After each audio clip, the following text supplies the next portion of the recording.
Hello and welcome to Global News Today, bringing you exclusive interviews with leading experts every weekday here on Al Arabiya News. I'm Tom Burges Watson. Coming up on today's programme, at least 70 more Palestinians are killed in what's been a third successive night of Israeli strikes across Gaza. In just a moment, we'll be asking what's left of the 2-month-old ceasefire deal. European leaders gather in Brussels for a 2-day summit at which support for Ukraine is top of the agenda. The Ukrainian President Volodymyr Zelenskyy joined that summit via video conference. Plus, we're going to be speaking to Richard Tice, the deputy leader of the UK's Reform Party, which is gaining traction in the polls and eating into the vote of the main parties.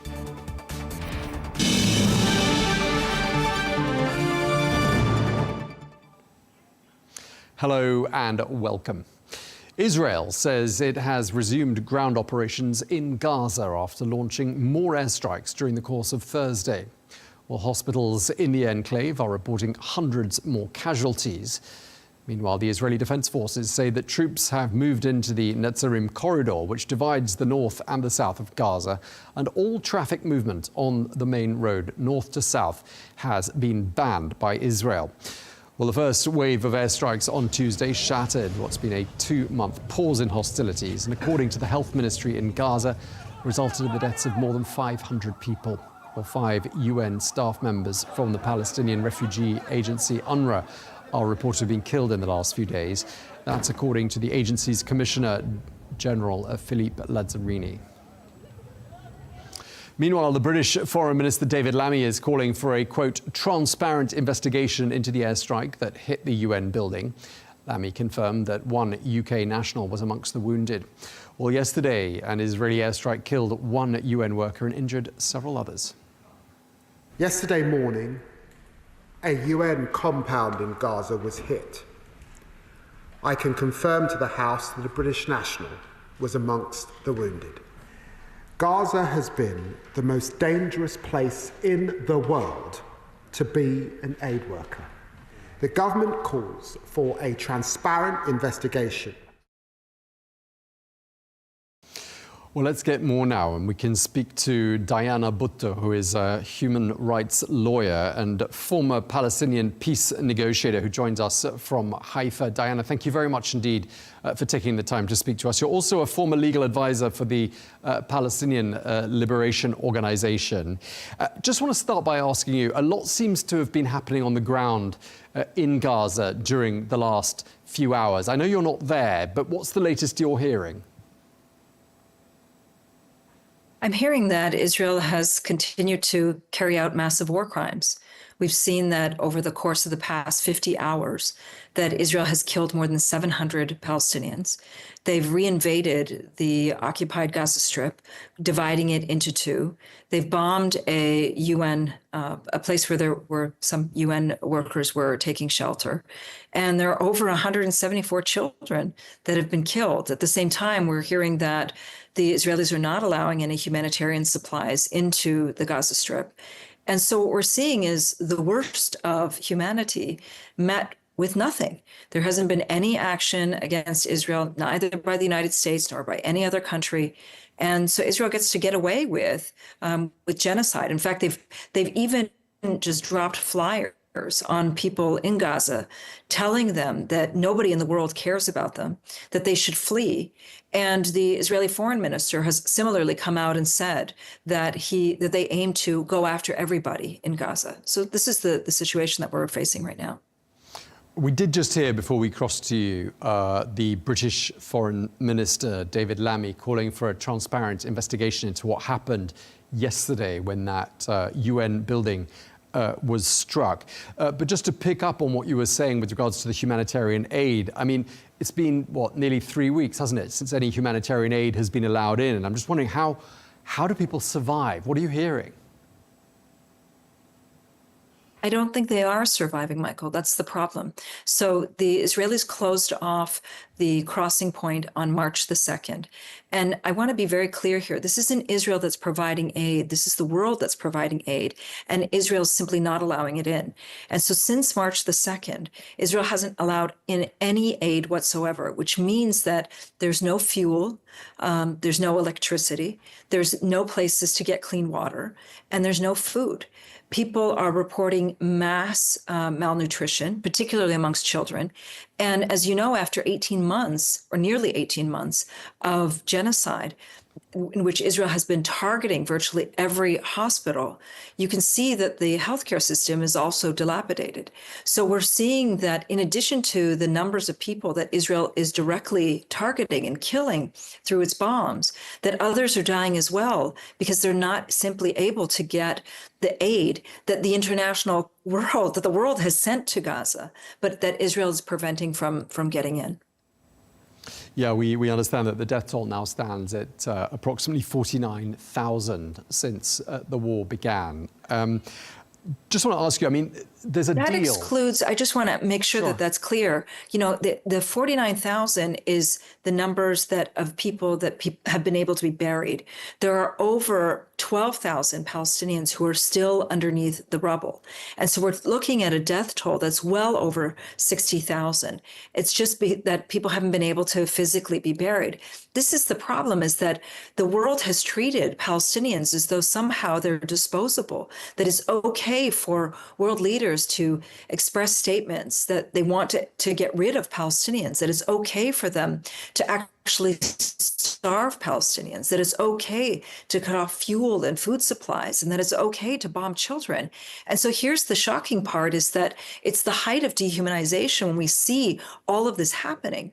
And Israeli leaders are able to pick up the phone and speak to world leaders. They're able to travel around the world, despite the fact that there are arrest warrants that have been issued against Netanyahu and against the former defense minister, Yoav Gallant.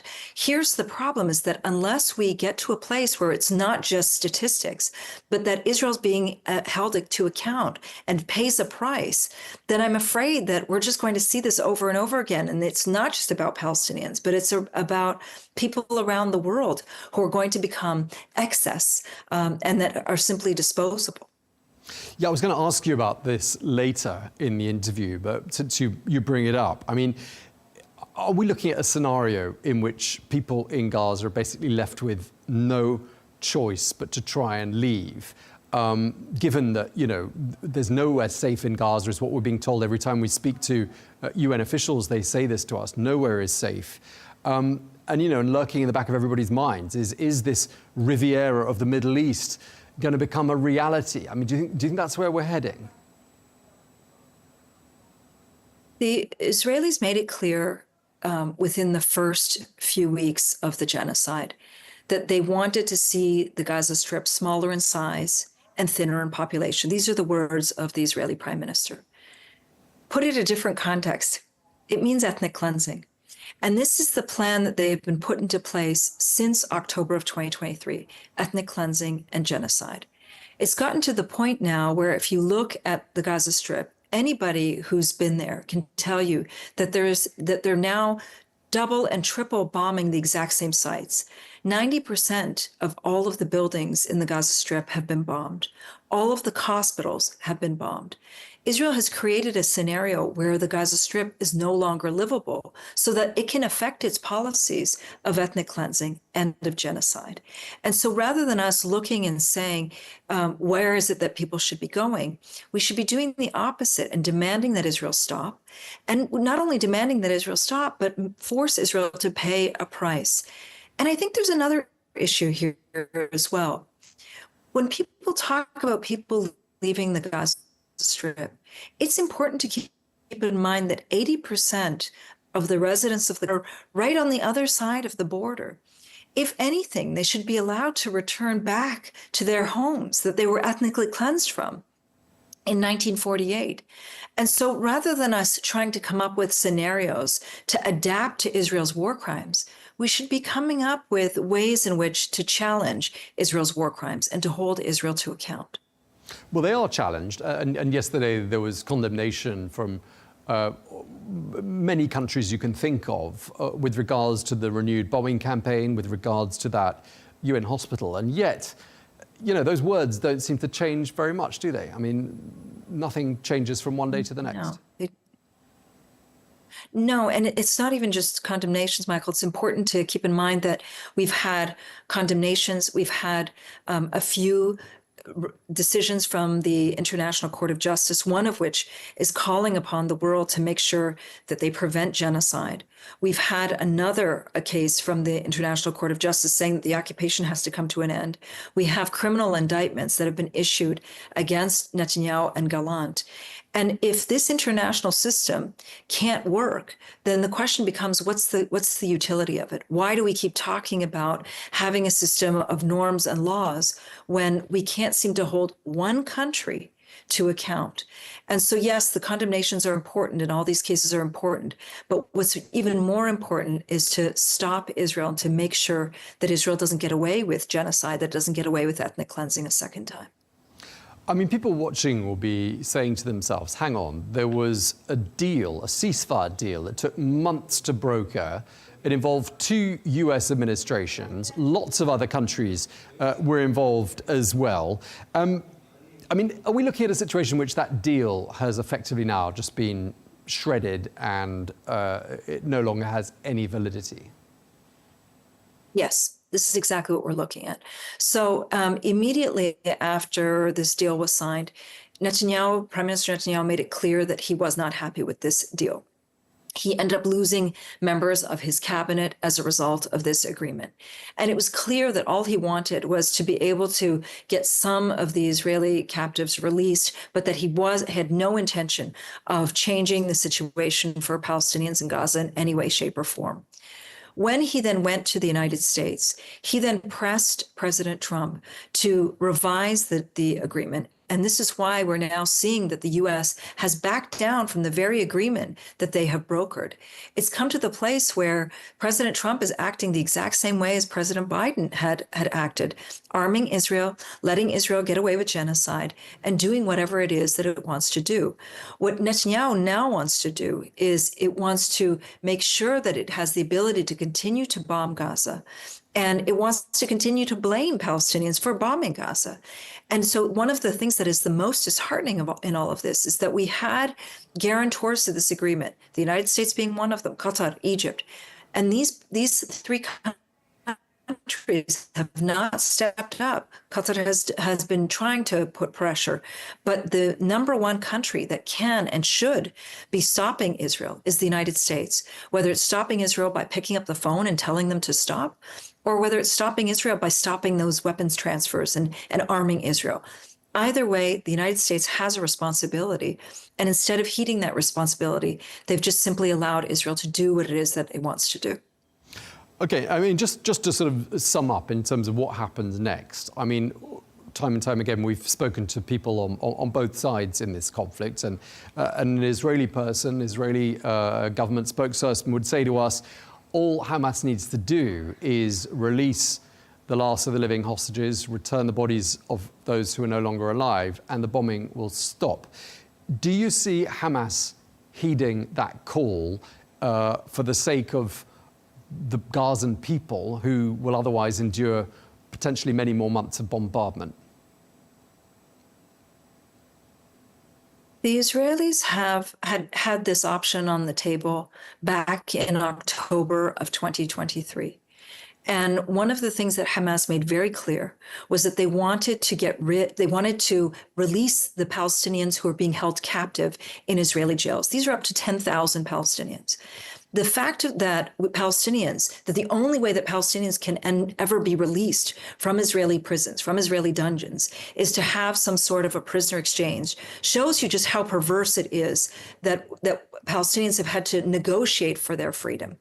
I think that instead of putting pressure and focusing on Hamas and prioritizing Israeli lives, I think in the aftermath of a genocide in which Israel has killed 60,000 Palestinians that we know of, decimated the Gaza Strip completely.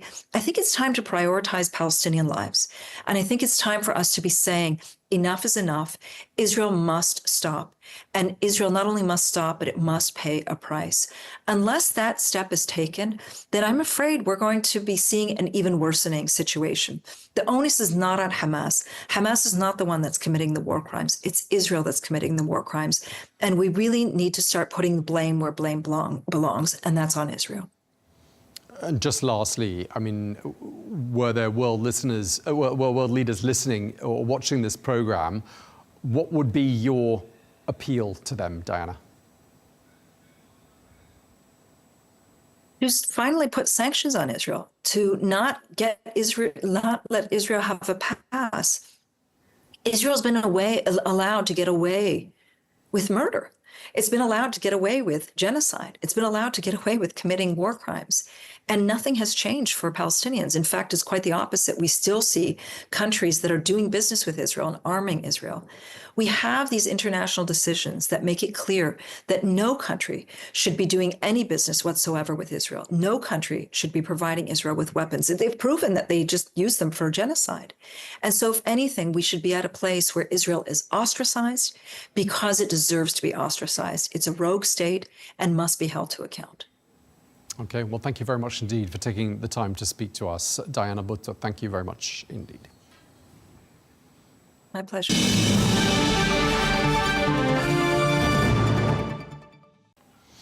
Now, it has been another busy day of diplomacy and talks regarding the future of Ukraine and a possible ceasefire. Well, fresh from a telephone call with President Trump, the Ukrainian President Volodymyr Zelenskyy has briefed EU leaders. He's also been meeting with the Prime Minister of Norway in Oslo. Well, two sets of high-level talks have been taking place in Europe today to discuss the ongoing war. EU leaders gathered in Brussels to decide defence and security strategy measures for Ukraine, whilst in London, top military leaders from 20 countries have gathered to discuss the possibility of peacekeeping in Ukraine. Meanwhile, it's been announced that delegations from Russia and the United States will hold talks on a possible Ukrainian peace settlement in Saudi Arabia on Monday. Well, let's get more now. We can speak to Lieutenant General David Leakey, former Director General of the European Union Military Staff. In 1995, sir, you were the UK's military representative at the peace negotiations ending the Bosnian War. You also commanded a brigade, a peacekeeping brigade, I should say, during that time as well. Thank you for taking the time to join us from the south of England. The latest we're hearing is that Russia launched more than 170 drones at Ukraine overnight. Ukraine launched more than 130 drones at Russia overnight. I mean, peace looks as elusive as it's ever looked, doesn't it? It does. Both the facts on the ground, you've just pointed out these attacks that are taking place, and also confrontations on the ground, exchanges of artillery fire and frontline fighting, and also in the political umbrella that hangs over all of this or sits over all of this. President Putin appears to not to have conceded any of his political ambitions for prosecuting this war at all. In fact, most of the conditions he's set down are ones that protect his ability to continue prosecuting the war and deny the Ukrainians the opportunity, the sovereign opportunity, to defend their sovereign territory. So I think the prospects for a peace are quite elusive at the moment and a long way off, and the prospects for a ceasefire also seem to be quite a long way off. The Kremlin would say, actually, that's not the case. The Kremlin spokesperson is accusing Europe of being, quote, anti-peace, failing to support the Russia-US peace initiatives. They say Europe is militarizing and is pro-war. How do you respond to all of that? Well, it's one of the conditions that Putin laid down at during his telephone call with President Trump 2 days ago was that there should be a cessation of external or foreign military aid to Ukraine, and that there should be no opportunity for Ukraine to mobilize. That was Putin putting a condition down on Ukraine. What he didn't say was, I will do the same. In other words, there is no mutuality in this. So, for example, Russia is being supplied by North Korea, by Iran, by China, and other countries as well, with military hardware and also with support for military production. And so if there is no mutuality, and Putin is, as I've said, showing all the evidence of simply wanting to defer the ceasefire in order that he can continue to prosecute the war, both in the short and in the long term. So do you think President Trump should have and could have tried to extract more concessions from President Putin than he managed to do when they spoke on Tuesday night? I think we need to be cautious about criticizing the individual day-to-day tactics on how to conduct the negotiation and whether and when to extract more concessions or conditions from either side, because these things don't happen quickly. And armchair critics like me or you or others sitting listening to the radio or the television won't know what's going on in the backroom deals. And there'll certainly be more discussions going on between officials, between ambassadors, may even be between the military as well. So I think we should be cautious about criticizing President Trump for insisting on more conditions. What I think we can say is that I don't think Trump made anything like as much progress as he hoped to make during that telephone call. And I think what we can also say is that Putin gave absolutely no concessions at all, and is still holding all his cards, having not declared any, on the table. Yeah, I mean, just looking at sort of the state of dialogue between Moscow and Washington at this particular moment, and then we'll move on to the diplomacy in Europe surrounding this war. We understand that the Russians and the American delegations are going to be meeting in Riyadh this weekend, probably on Sunday.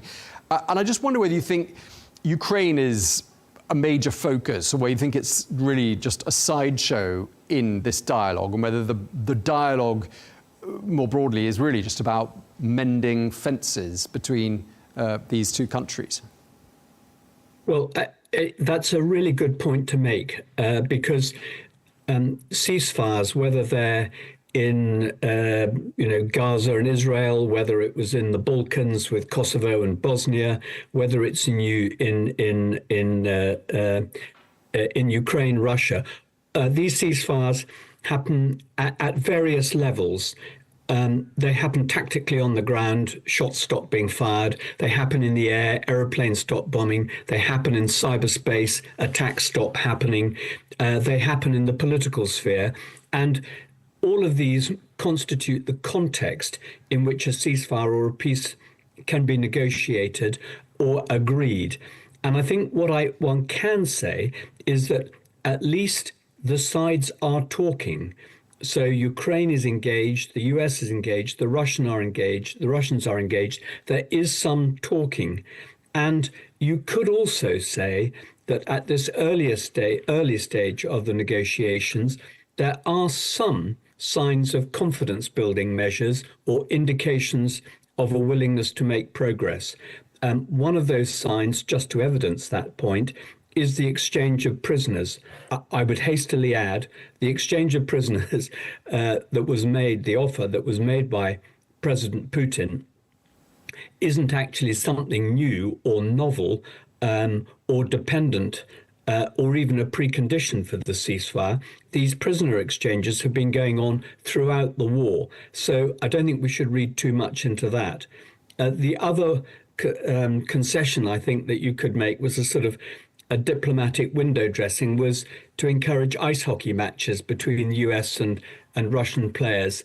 I'm afraid to say that I rather cynically regard that as an indication that this will continue to be a frozen conflict. The very mention of ice indicates that this conflict is going to be frozen for some time to come. So I'm not at all confident that they're making great progress, other than the fact that there are meetings taking place, and that at least is something. But it's not, in my view, going to happen quickly.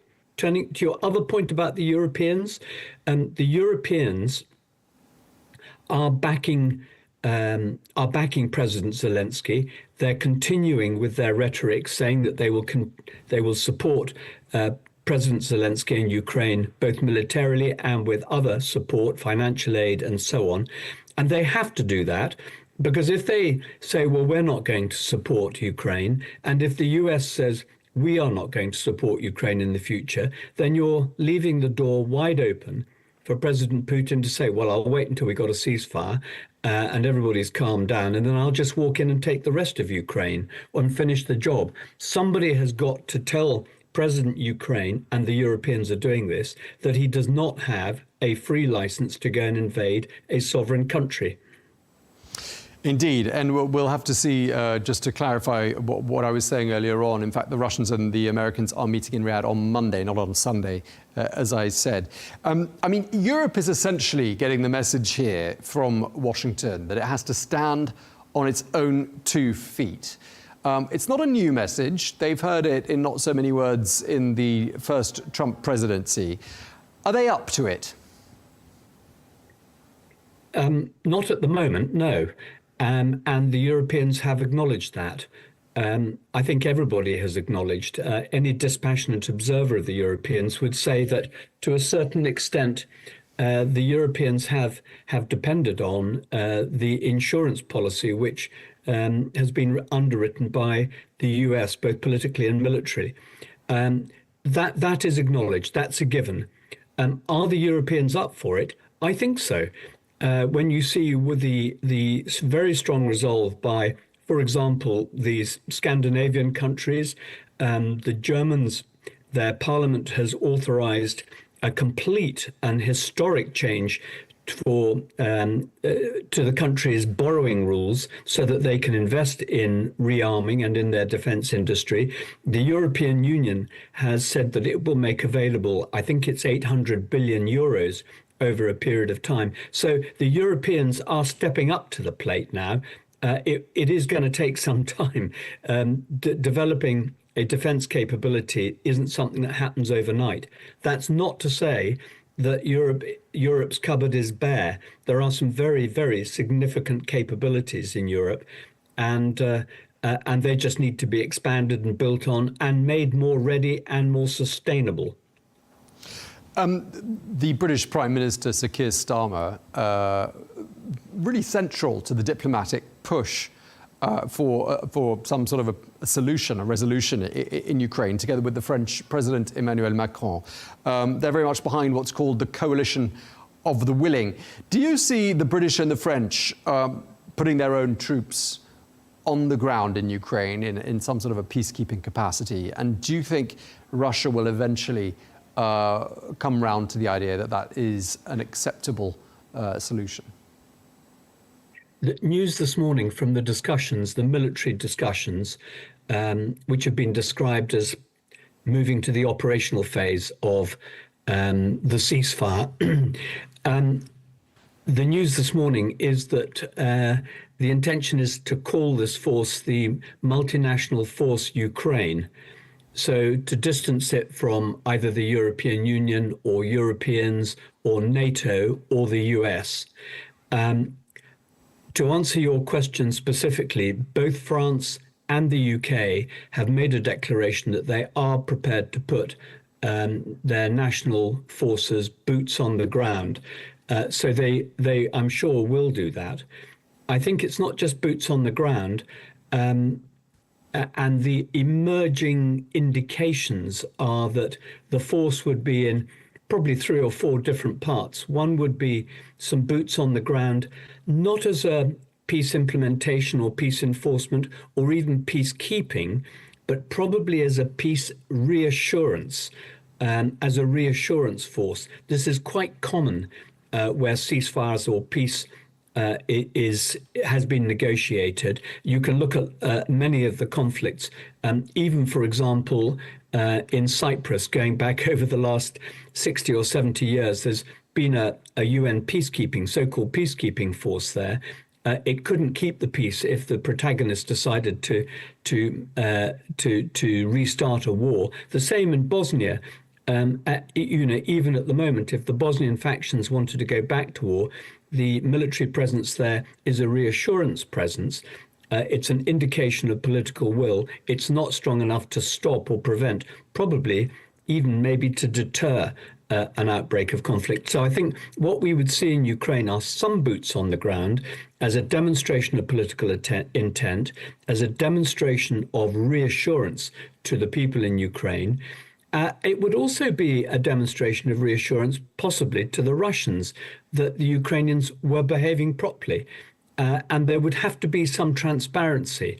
So that's on the ground. In the air, there would need to be some sort of air presence or air cover, once again, to give reassurance that there aren't air incursions or air attacks taking place. And also in the maritime domain, I think freedom of movement in the Black Sea is something that, once again, the maritime dimension, the navies could be there to possibly even to guarantee, but certainly to give reassurance that of the freedom of navigation and to prevent maritime attacks taking place by either side.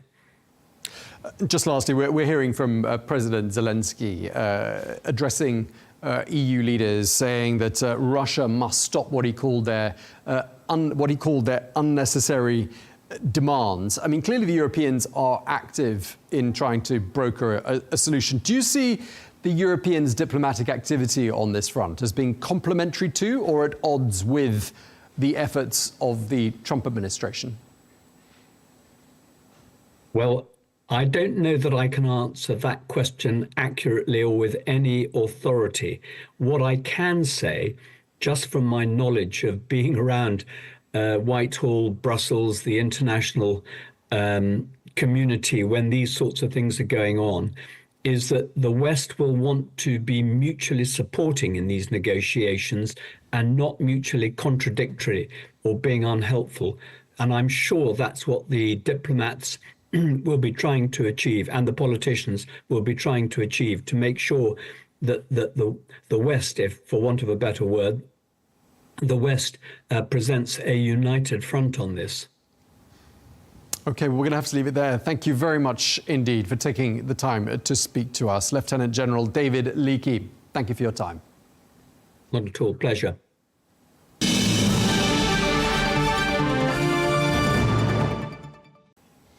Now, as we know, President Trump entered the political fray, positioning himself as an anti-establishment businessman turned politician with plans to shake things up and challenge decades-old norms in US domestic and foreign policies. But he's by no means alone. Many other countries have or have had leaders in the past decade or so with comparable career paths and manifestos. Well, in the United Kingdom, Nigel Farage is one such party leader. He heads up the Reform Party. And for the benefit of our international audience, he was, of course, one of the key figures in the Leave Europe Brexit team and is perhaps, on a personal level, the closest of any British politician to President Trump. Well, according to the latest opinion polls, the Reform Party appears to be gaining traction, eating into the vote of the main parties. Well, many would say the rise of Reform has been one of the most significant features of British politics during the course of the past year.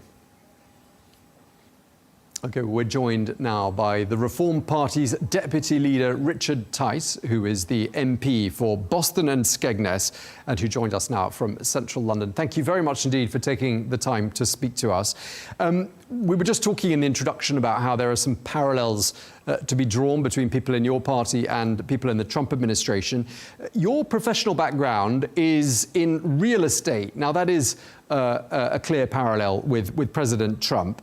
But I'd like to ask you what your eureka moment was that told you that your calling wasn't in real estate, it was in politics.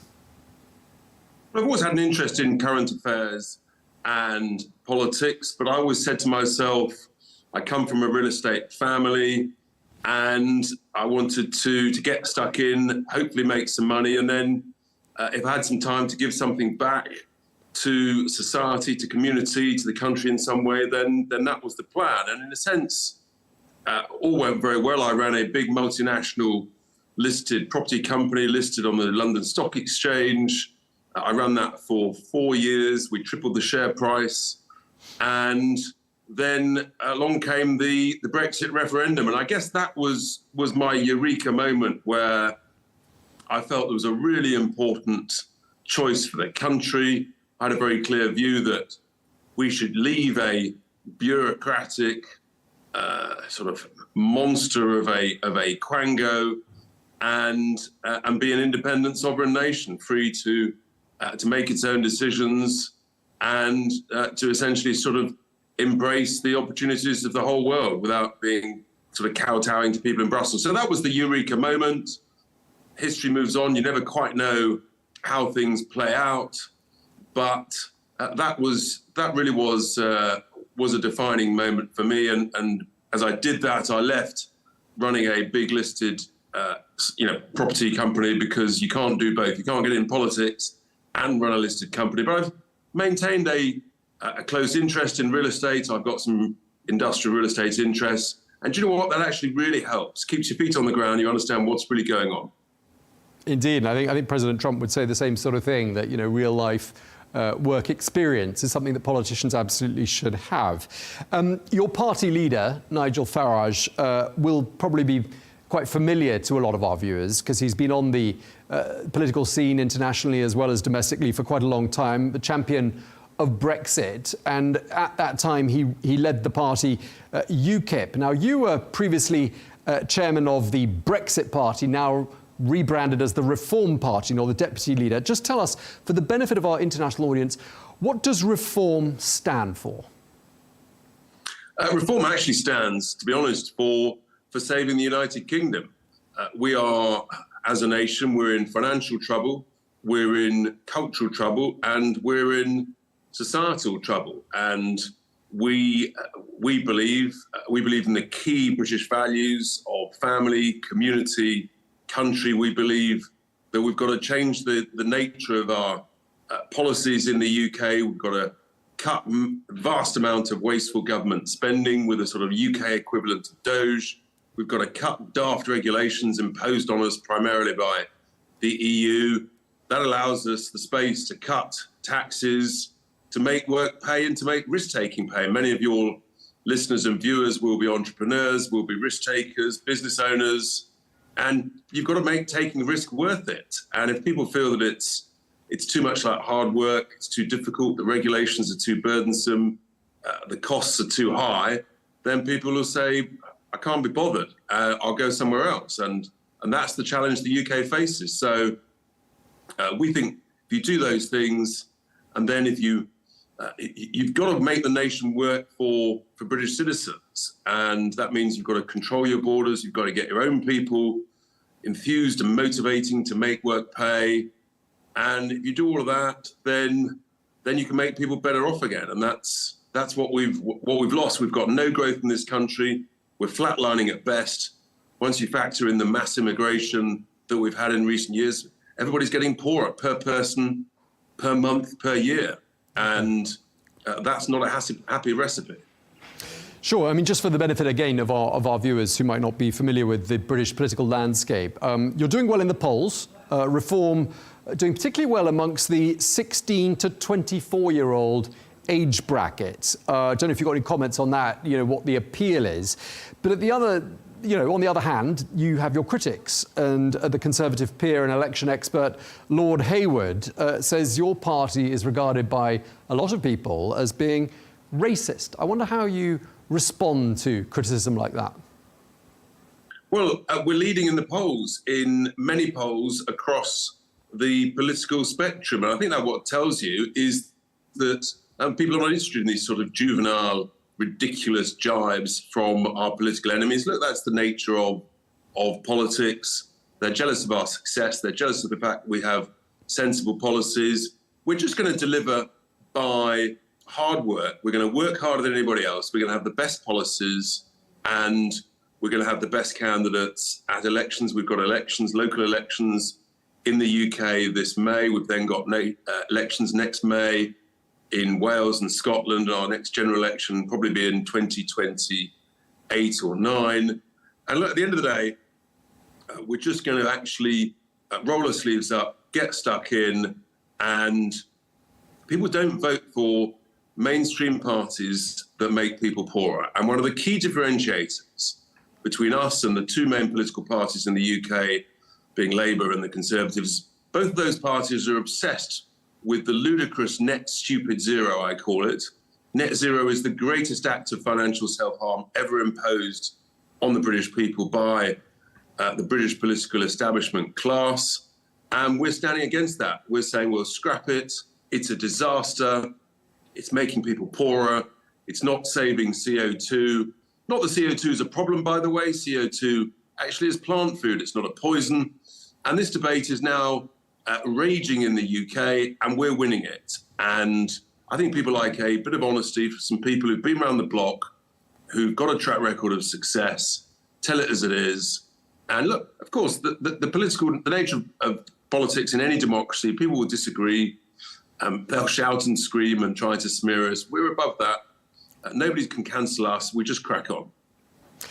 Here at Al Arabiya, we've spoken to quite a lot of people in the new Trump administration. We've spoken quite extensively to Elon Musk's father on 3 or 4 occasions now. One of the things he said, that we've also heard from his son, is the idea that the Reform Party needs a new leader. And you'll have been perhaps surprised by a tweet that went out in January by Elon Musk saying the Reform Party needs a new leader. Farage doesn't have what it takes. I mean, that's probably not very helpful, is it? Let's have a look. There's the tweet there on your screens. Have things improved, would you say, in terms of ties between your party and Elon Musk? Well, wouldn't life be boring if we agreed on everything? There'd be nothing to talk about. Look, Mr. Musk is a brilliant entrepreneur. I'm a very happy customer of a number of his fine products, including a Tesla. But on that particular issue, we just don't agree. We think that he was wrong on that. Nigel Farage is the best-known politician, and he will be a great prime minister of this country. And I'm convinced, for the reasons I've mentioned just earlier in the interview, that he'll be the next elected prime minister. And look, we push on. Of course, they've been in touch since, and you can agree to disagree amicably with people that are your friends. And as I repeat, life would be very dull if we all agreed on everything. So, look, we just push on. We are making great progress. We're raising money. Obviously, all political parties need to fundraise. We're raising money from former Conservative donors who've given up on the Tories. And just this week, we announced the defection to our party of 29 locally elected councillors from different parties and from independent parties. And that, again, is just a sign of the progress we are making. How much contact do you and your party have with the new Trump administration? And just let us know, have you met Elon Musk or President Trump?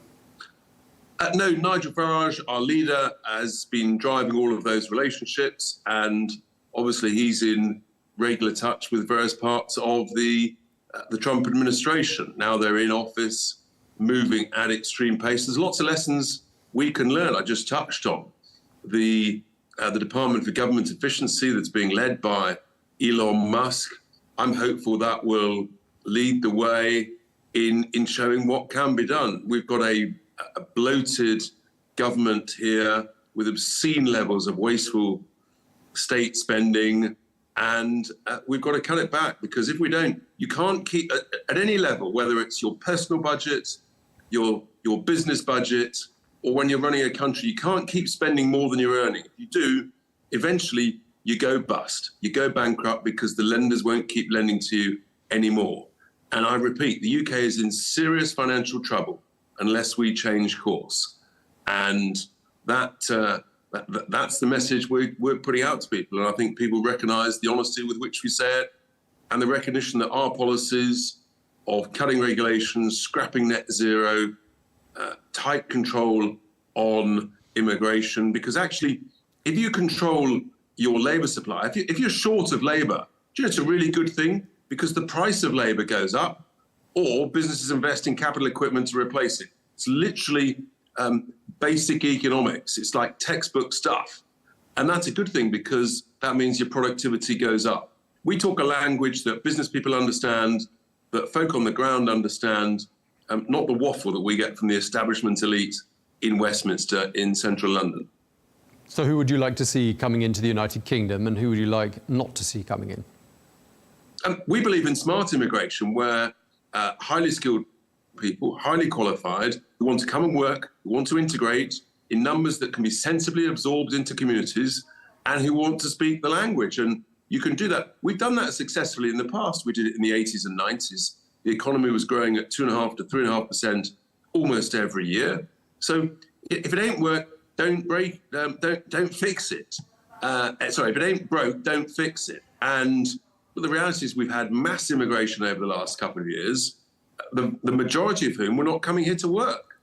And that means that those who are here, who are earning and paying tax, are suddenly being required to fund a load of benefits for people who didn't want to come to work. That's not fair, that's not sustainable, and under our leadership, that will stop. I repeat, smart immigration is a great thing, but you need to control the population, you need to limit the population. We've never had more people than we've currently got in the UK. We've got plenty of people. We've just got to get many more of them skilled up, trained up, and back into work. Mr. Tice, one of your own MPs, a man by the name of Rupert Lowe, is reported to have told a journalist, and do correct me if I'm wrong, that Reform is, quote, a protest party led by the Messiah. Now, it sounds a little bit like he's veering off the party line. Nevertheless, Elon Musk seems to like him. What do you think the appeal is? Look, everybody has their own individual appeal, but Mr. Lowe we've parted company with him from our party. And look, we just push on. We're a great team. We're working hard. And you know what? It's teams that win elections. It's not individuals. And there's a by-election coming up for a constituency in early May. We're going to be fighting that very hard. That'll be a two-horse race. We may well win that. And we just keep making progress from there. As I say, I repeat the clear thing, which is with the right policies and the hardest work and the experience that we've got under the leadership of Nigel Farage, the most experienced political campaigner in the United Kingdom, we can achieve extraordinary things. And there's a lesson for all politicians around the world.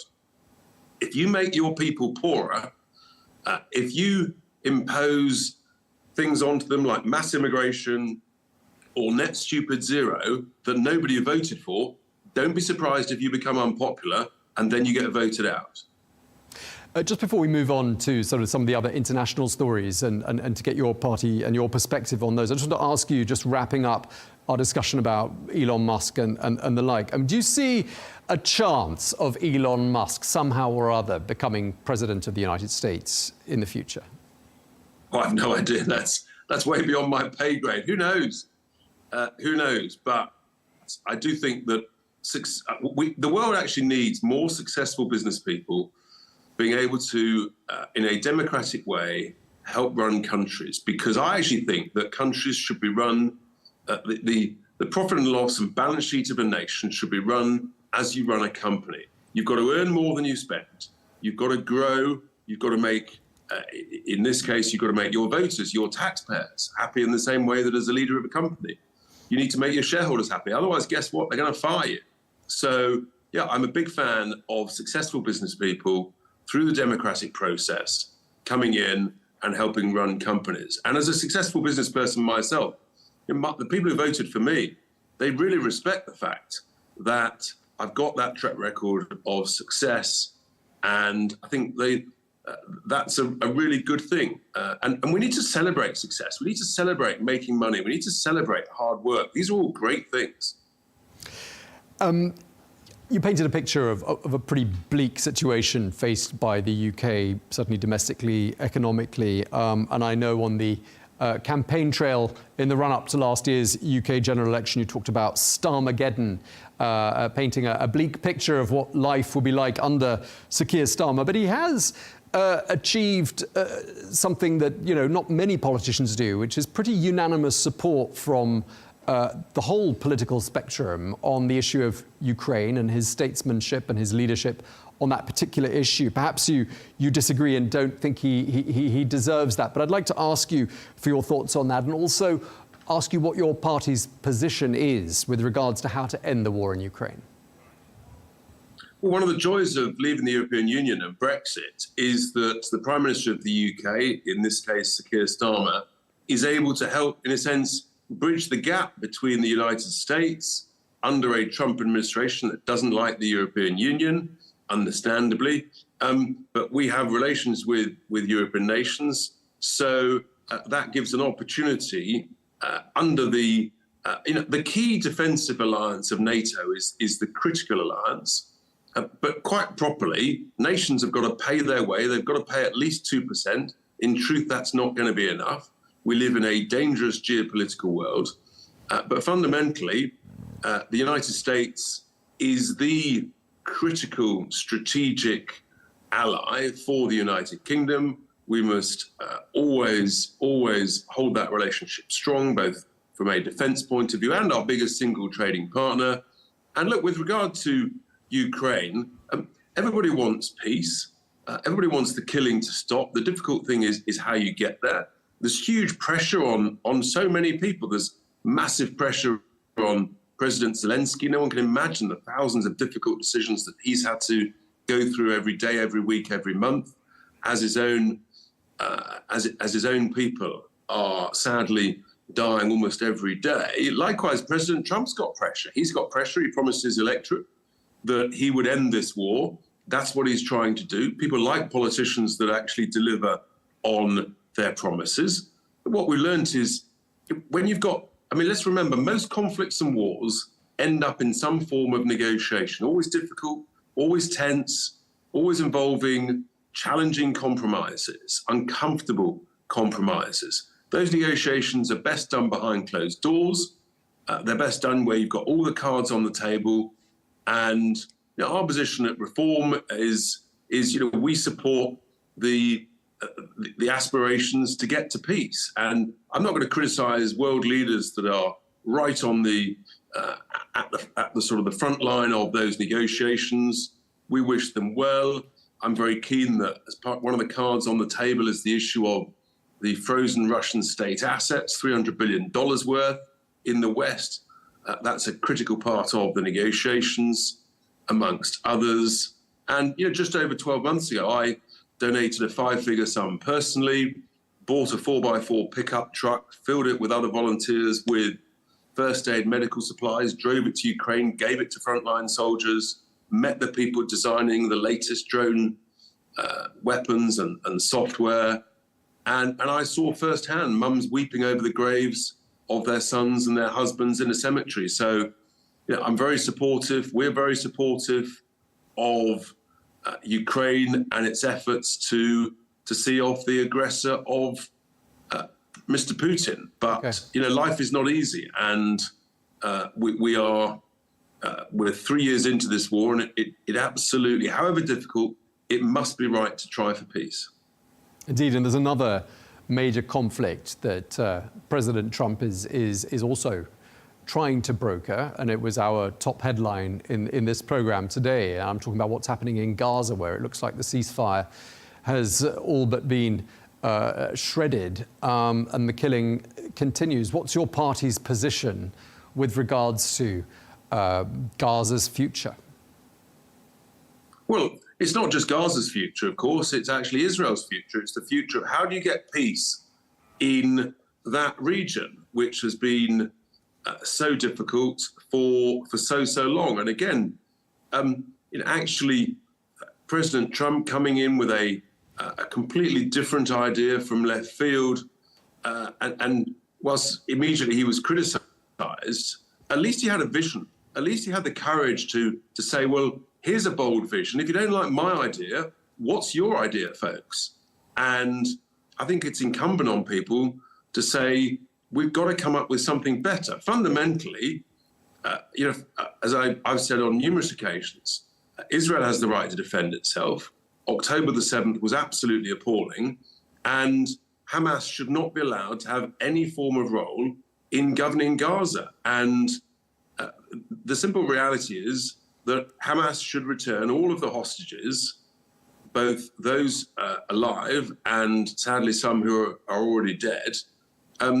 They need to return all of those hostages immediately to Israel, and then this conflict will stop. It's as simple as that.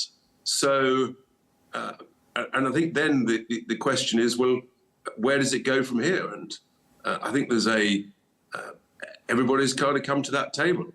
Again, not easy, but the way to stop the killing is to return the hostages. Just lastly, you mentioned this yourself, the next general election in the United Kingdom probably going to be in 2029, could be before, you never know. Where do you see your party, the Reform Party, at the point of that next election? Well, if we carry on working hard with the right policies, that's our intention. And if I'm right about the regrettable decline financially of the country, then we've got a really, really good chance of winning the election outright and forming the next government under the leadership of Nigel Farage. And I think I've got great confidence we can turn it around. I've got a simple expression, which is that a bad boss can ruin a good company in about 2 years, but a good boss can turn around a failing company equally in 2 to 3 years. And that's the optimistic vision and hope that we encourage people with. All right. Well, thank you very much for taking the time to speak to us here at Al Arabiya News. The Deputy Leader of the Reform Party, Richard Tice. Thank you very much indeed.